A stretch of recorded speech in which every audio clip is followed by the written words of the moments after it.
Halo guys, assalamualaikum. Kembali lagi bersama WSS Masa Bercerita. Apa kabar kalian semua?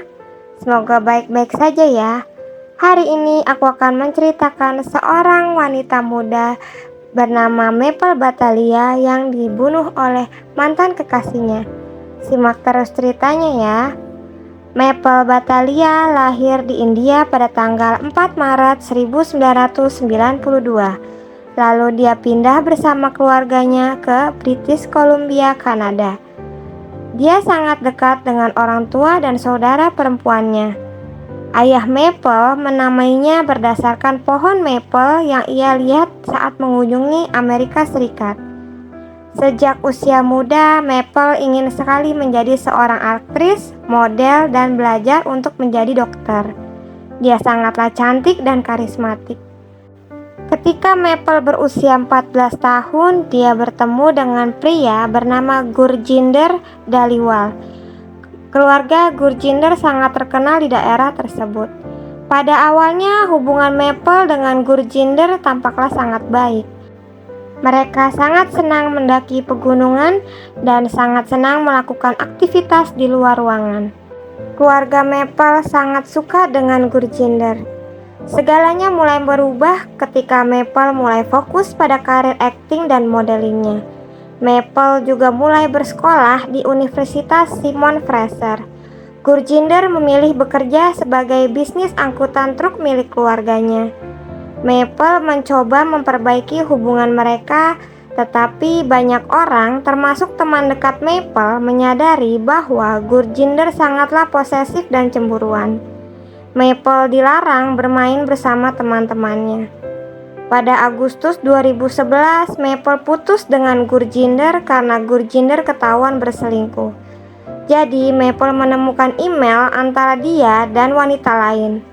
Gurjinder mencoba meminta maaf dan memberitahunya bahwa hal itu tidak akan terjadi lagi. Tetapi sayangnya semua sudah terlambat.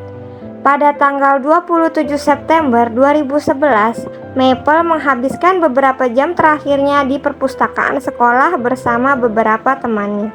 Sekitar jam 1 pagi pada tanggal 28 September, beberapa panggilan 911 masuk tentang penembakan di Universitas Simon Fraser. Maple ditemukan tergeletak bersimbah darah di dekat mobilnya.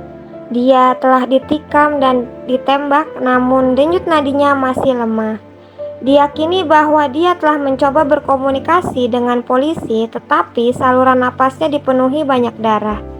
Ada beberapa selongsong peluru kaliber 0,9 mm yang ditemukan di lokasi kejadian. Pistolnya tidak pernah ditemukan, tetapi pisaunya terletak di dekat mobil Maple. Rambut dan darahnya ditemukan di pisau tersebut. Polisi telah menemui beberapa saksi di lokasi kejadian.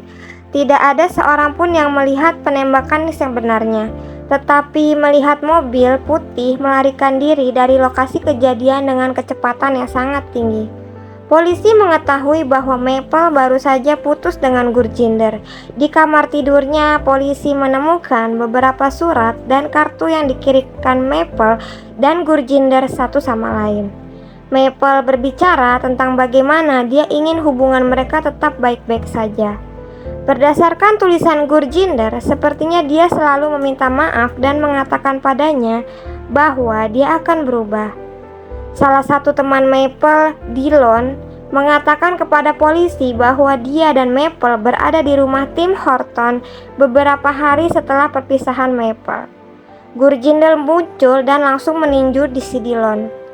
Dillon juga bersama Maple pada tanggal 27 September di perpustakaan sekolah. Polisi berusaha menelpon Gurjinder, namun dia menghindar panggilan mereka dan tidak ada di rumah ketika mereka mencarinya. Sekitar 12 jam setelah kematian Maple, polisi memeriksa rekaman CCTV dari Universitas Simon Fraser. Sekitar jam 10 malam, Maple dan teman-temannya Karen istirahat belajar dan berjalan menuju ke kedai kopi 24 jam. Mobil Dodge putih terlihat memasuki tempat parkir beberapa detik kemudian, lalu mengitari tempat parkir hampir seperti sedang mencari seseorang. Hanya beberapa menit sebelum Maple ditembak, Maple terlihat berjalan dari perpustakaan lantai 5 bersama teman-temannya. Kamera dari tempat parkir bergerak dari sisi ke sisi. Kamera menyorot tepat saat Maple tiba di mobilnya. Penyebab kematian Maple adalah beberapa luka tembak. Maple tertembak di trisep kiri, tepat di bawah tulang rusuk dan tulang belikatnya. Tengkorak Maple mengalami banyak luka karena terpotong setelah dia ditembak. Usai penembakan, Dodge berwarna putih terlihat melaju kencang meninggalkan kampus. Setelah teman Maple, Dillon memberitahu mereka tentang insiden antara mereka dan Gurjinder di rumah Tim Horton. Polisi melihat lagi rekaman CCTV sekolah. Sekitar pukul 22.30, sesosok bayangan terlihat mengikuti Dillon berkeliling sekolah. Dillon tidak dapat mengidentifikasi orang yang ada di rekaman pengawasan. Belakangan diketahui bahwa sosok bayangan itu adalah Gurjinder. Gurjinder ditangkap dan akhirnya dibebaskan. Dia diperintahkan untuk menjauh dari Maple. Polisi mengetahui melalui registrasi mobil bahwa Dodge berwarna putih itu telah disewa dari Avis oleh salah satu teman SMA Gary bernama Gurismar Bedi. Avis adalah tempat penyewaan mobil atau rental mobil. Polisi memperoleh CCTV dari Avis. Bedi dan Gurjinder terlihat dalam rekaman CCTV saat sedang menyewa mobil. Polisi juga tepat waktu ketika menelpon Avis karena lokasinya hanya beberapa menit lagi akan dibersihkan. Tepat di bawah bilah wiper sisi pengemudi terdapat selongsong peluru ditemukan dari mobil, cocok dengan selongsong peluru yang ditemukan di lokasi kejadian. Tetesan kecil darah ditemukan di kaca depan dan saklar lampu mobil. Darahnya cocok dengan Maple. Sisa tembakannya pun ditemukan di setir. Polisi memperoleh surat perintah penggeledahan atas catatan bank dari Gurjinder dan Bedi. Pada tanggal 26 September, Gurjinder menggunakan kartu kreditnya di mall setempat. Dia membeli pisau yang merek dan modelnya sama dengan pisau yang ditemukan di tempat kejadian yang berlumuran rambut dan darahnya Maple. Pada tanggal 5 April, polisi memperoleh catatan telepon Gurjinder dan Bedi. Pada malam pembunuhan Maple, Dodge putih terlihat di kampus pada pukul 20:13. Gurjinder masuk ke sekolah dan diturunkan oleh Bedi. Sekitar jam 1 pagi, ponselnya Gurjinder berada di titik koordinat kampus. Ponsel Bedi juga menunjukkan ke arah yang sama, dengan tempat Dodge putihnya mengemudi. Pada bulan Oktober 2012, pengadilan setuju untuk menangkap dan menuntut Gurjinder dan Bedi dalam kasus pembunuhan Maple. Pengadilan berharap salah satu dari mereka akan mengakuinya. Di kantor polisi, Gurjinder menolak berbicara dengan polisi. Namun, dia akhirnya berbicara di telepon dengan ibunya Maple.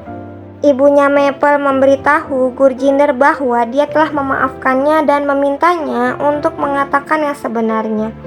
Gurjinder tidak pernah mengaku tetapi mengatakan padanya bahwa dia sangat menyesal.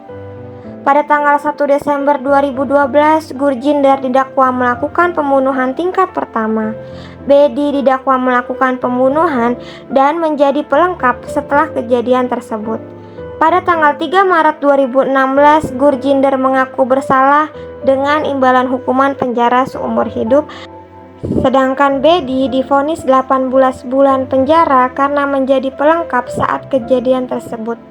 Ya itulah guys, kasus pembunuhan mahasiswa kedokteran muda bernama Maple Batalia. Terima kasih sudah menonton, sampai jumpa di kasus berikutnya.